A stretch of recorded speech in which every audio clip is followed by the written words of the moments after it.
In 1974, Howard University made sports history in soccer. The Bison went undefeated and won the NCAA championship.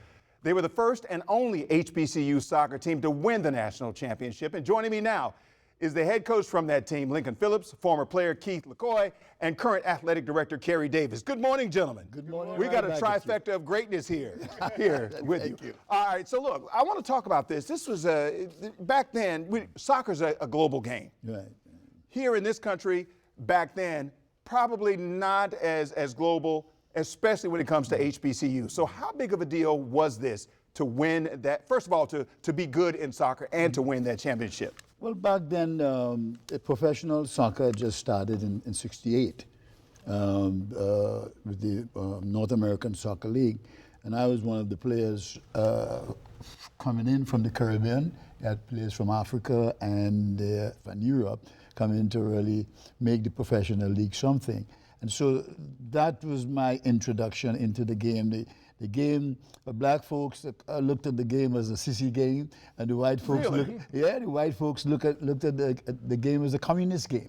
Wow. And so we had to fight to get through all of that. And I coached one of the teams here in Washington, Washington Darts, for about 3 years.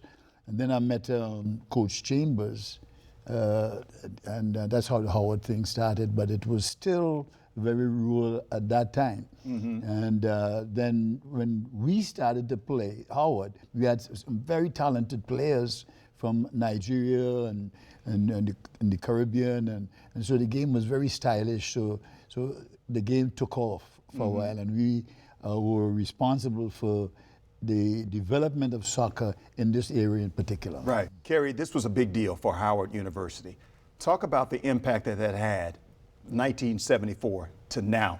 Not just at Howard probably, but probably all across the board, because we're talking about the national championship. You beat everybody. Right. Right, and it's interesting, I was in high school when the 74 team won the championship. And as a matter of fact, I was in the 8th grade when the 71 team won. That was the first time that I had even noticed soccer as being a part of our community.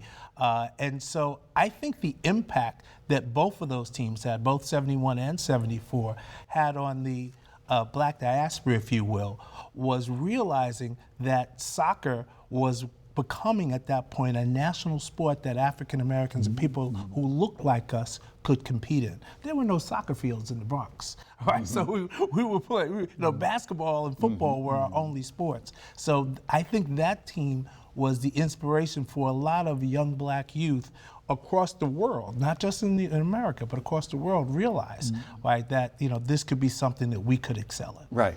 What kind of impact do you think this will have moving forward? Now, we're talking about this now some 50 years later. Soccer's grown, it's exploded. What kind of impact do you think recognizing all of this will have, not just on Howard, but everybody?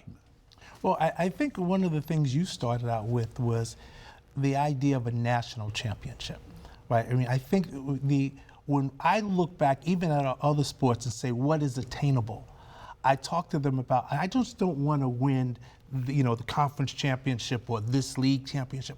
I want to talk about winning a national championship. And by the way, this can be done. Look back 50 years later and it has been done.